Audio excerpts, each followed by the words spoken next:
The next few chapters of Dragon Ball show off what will become a common Dragon Ball staple. Goku's friends watch in a combination of amazement and horror as Goku demonstrates the fruits of some new type of training. So in this instance, Yamcha falls back into a familiar role. After getting beaten soundly to show how tough Mirakun is, Goku takes him out with one blow. His next opponent is Akuman, a play on the fact that Akuma means devil. You could translate it as devil man, but you lose the play on words that way. At any rate, with Yamcha eliminated and therefore unable to provide a demonstration of this new guy's power, Muten Roshi gives some exposition that he was a two-time winner of the Tenkaichi Budokai. And Goku smacks him around like he's nothing. Muten Roshi is also surprised that Akuman is fourth, considering he's usually his sister's main fighter, meaning there must be someone more awesome in store for the last opponent. And it's true. We do find there is a new fighter saved for last, so that makes me wonder who she usually has in the roster. Manwolf? It's gotta be Manwolf. Akuman breaks out his Akumaito beam, designed to zero in on the evil that resides in all hearts and expand it until it destroys the person in which it resides. Uranai Baba tells him to stop, but it's too late. Incidentally, when you make people fight on precarious platforms over a deadly pool of acid, you really have no right to say that killing someone is going too far. But thankfully, Goku is shown to have absolutely no evil in him at all, so the beam does nothing. So, what else can a devil do? Pitchfork! That doesn't work. So if Yamcha is Fred, and Goku is Scooby-Doo, and all the bad guys are horror monsters, it should be no surprise that at the end of the trail we find a man wearing a mask. However, he does seem quite a bit less threatening than the others, and that halo doesn't exactly speak highly about his physical health. He does have confidence, however, and politely requests that the fights return to the outdoor ring so that they can fight all out. Kuriri notices that Goku is acting a bit more laid back than before, and Goku says it's because this new fighter has a familiar and comforting smell. The Muten Roshi also tells Bluma that he finds the masked man familiar and can tell he's very powerful. Before the match begins, the masked man insists that he and Goku bow to each other, and then they get into a crazy, fast-paced fight that leaves everyone else speechless. This goes on for a while until the masked man decides to make things interesting by pulling out a Kamehameha, which again surprises everyone and makes Muten Roshi think he might know who the man is. Oh, come on, just because he knows the Kamehameha doesn't mean he's connected to anybody. After all, Jackie Chun knows it and he's just some random old dude. Goku thinks he's won with a Kamehameha of his own, but when he lets his guard down, the masked man goes for his weak point, his tail. Yamcha has to explain because he's one of the few people who actually knows about that weakness, further confusing the issue. It's a good callback because that weakness really hasn't been used in quite a while. Realizing that the masked man seemed to have known about the weak tail already, Muten Roshi deduces that the true identity of the masked man is Son Gohan, Goku's dead grandfather, which is corroborated by the whole Halo thing.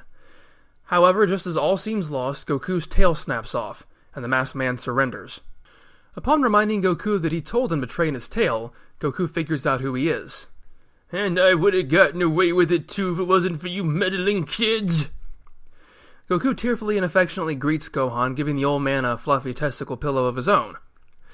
So, why should this section of the story be considered part of the Red Ribbon Army arc? I've already given several reasons, but here's one more, and I think it might be the most pivotal one of all. In the beginning of the series, Goku prays to the Sushenshu as if it actually is his grandfather. It's all Goku has left of him. However, he is lied to and tricked into giving it up. At the beginning of this story arc, Goku begins a quest on his own to reclaim that heirloom. When he finally does find it again, this time he makes a conscious choice to continue on, collect the remaining balls, and use the wish to benefit someone else. And because of that selfless act, in the end, now rejoined by his friends, Goku finds himself rewarded as he is reunited, not with the substitute he sought, but with his actual grandfather. If you end this arc at Black's defeat, then not only do you have no resolution to the Bora plot, but all your story is Goku being confronted by an enemy and defeating it. With this section included, you have a real hero's journey. So Uranai Baba has the power to travel between this life and the next, and can bring the dead back to Earth for one day, which she uses to recruit dead fighters. Gohan had told her to alert him if a boy with the tail ever dropped by. Upa briefly contemplates using the Dragon Balls to bring Gohan back to life, but the old man declines as he's perfectly happy with all the pretty dead ladies. So Gohan gives his grandson his blessing and vanishes, prompting Goku to remark he'll get even stronger. Uranai Baba divines the location of the ball, and it's actually in a car heading towards them. Now, here's a little bit of weirdness I bet you never noticed, and it actually goes all the way back to the beginning of the last arc. Goku goes back to his house to collect his stuff. He grabs a futon and a bunch of other things tied up in a sack. At the end of the arc, Goku asks for his stuff and is given the sack.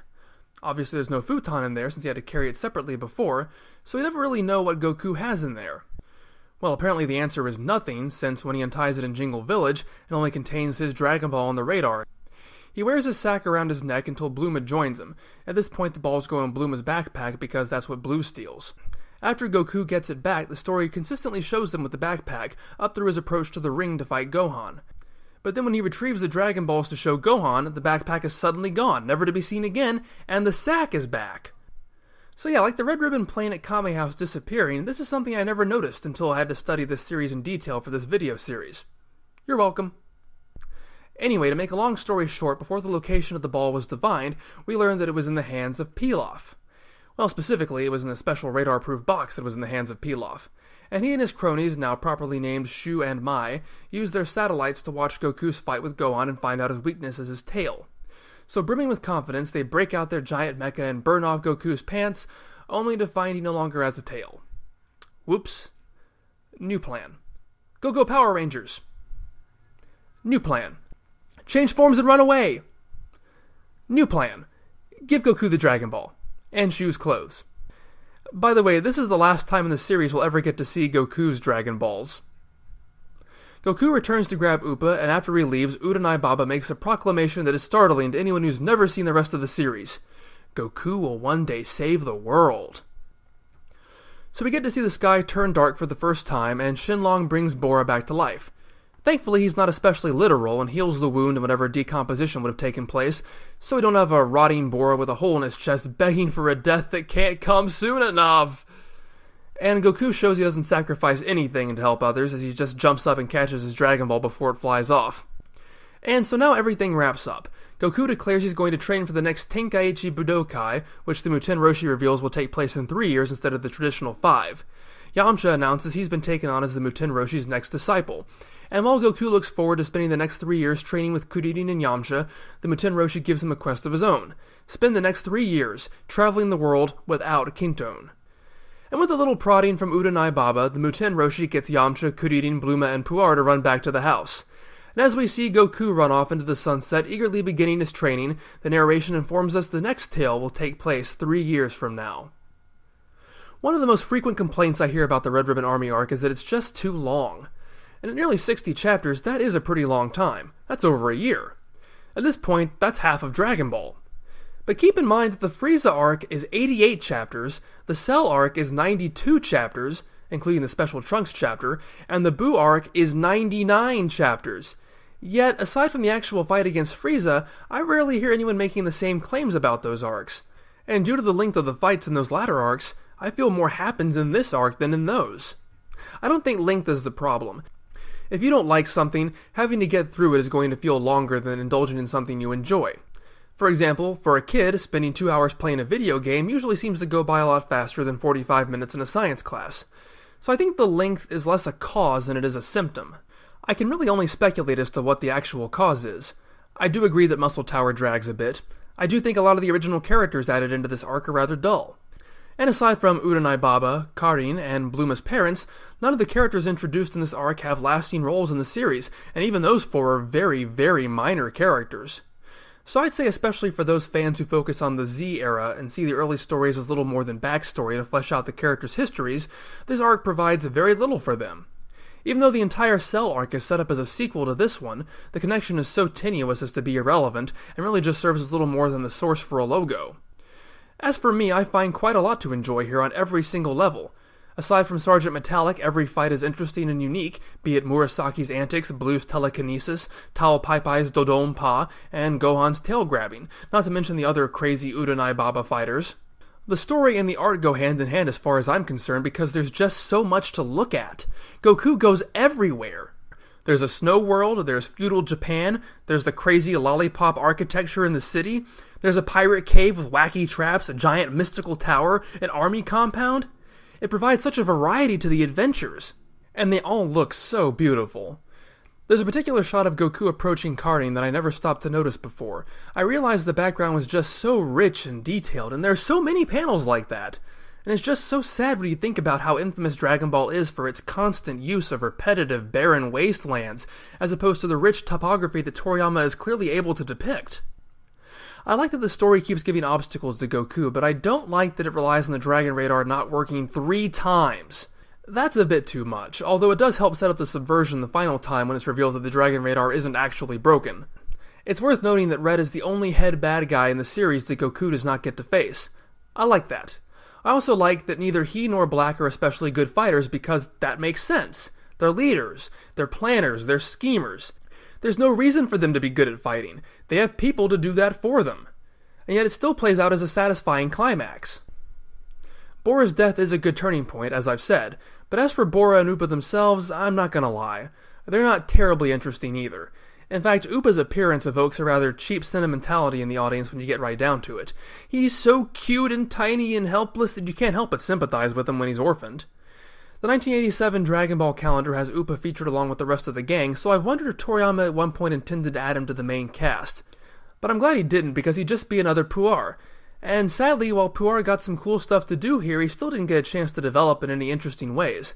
And even more sadly, he'll never get a chance to do either at any point after this. But despite this arc focusing so heavily on Goku, whose journey I've already elaborated upon, this story does give nearly all the other characters things to do and chances for their personalities to shine through, be it Bluma and Kuririn in the Pirate Cave, or Yamcha and Kuririn at Uranai Baba's.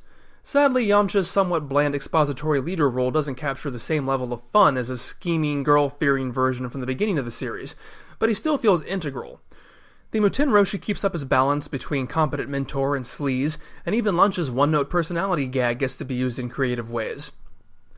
My only complaint is that this really begins the series' trend of building Goku up by pushing the other characters down. As I alluded to earlier, Goku is shown to be so powerful by the end that it's not at all a leap to assume he could have easily taken down all 5 of Uranai Baba's fighters single-handedly. But I still have to applaud the story for at least making it seem like the other characters were accomplishing something. In fact, the only main character who gets nothing to do is Oolong, who only appears in 24 panels this entire arc, most of which are in a single chapter. And again, that's a shame because he's such a fun, interesting character. And finally, I feel this arc creates the best blend of comedy and action. It still has plenty of the early Dragon Ball silliness, but also manages to craft a serious story. I distinctly remember when Vegito EX reviewed the game Dragon Ball DS2, known as Dragon Ball Origins 2 in the US, back in 2010. This was also right around the time I first began seriously considering starting my own Dragon Ball analysis series, and was therefore putting a very critical eye upon the various story arcs. In that review, he concluded by saying, "Since starting up the Manga Review of Awesomeness segment in our weekly podcast, I have rediscovered how much I actually enjoy the Red Ribbon Army story arc. The characters are unbelievably endearing, and Goku is forced to deal with the monstrosity beyond that of just a single opponent, and one not bound by the rules of an organized tournament. It has humor that is perfectly balanced with down-to-earth honesty." I remember this so well because it caused me to reevaluate the arc myself because, unfortunately, it is often overshadowed by other parts of the series. But as I've said, my introduction to most of early Dragon Ball was through Curtis Hoffman's manga summaries. For at least a few years, that's all I had to go on, and yet I remember voraciously reading this section of the story, imagining all the wonderful things that were being described to me. And so, upon reading that statement and reliving my own memories, I too began to realize that I enjoyed this arc much more than I'd ever known. And if you've noticed the increasing speed at which I've been putting out the last few videos, that's largely attributed to the fact that I'm not working as much over the summer as I usually do, but it's also because I just found myself so excited to be reading and analyzing and writing about this part of the story. So with the wonderful characterizations, the creative adventure set pieces, the beautiful locations, and just the almost non-stop fun, what other score can I possibly give this arc but a 10 out of 10? This is my absolute favorite contained story arc of the series, and I feel it's Toriyama's best narrative. To be honest, I expect quite a bit of disagreement with this, but then again, whatever I put in my top slot would have been destined to have that. But at the end of the day, this is my show and my opinions, and all I can hope for is that I've at least done a satisfactory job over these 8 videos to show why I feel the way I do. So with this intense push towards the finish line of this arc, because my main job will be starting up again soon and taking away a lot of my free time, and because I've almost exclusively reviewed Dragon Ball for this entire year so far, I'll probably be taking a break from Dragon Ball dissection for a little while. But when we return, we'll be 3 years into the future. Turtle will be pitted against Crane, an assassin's brother will seek his revenge, and we'll all get to see the matches unfold against a new group of 8 contestants in the 22nd Tenkaichi Budokai arc. See you there!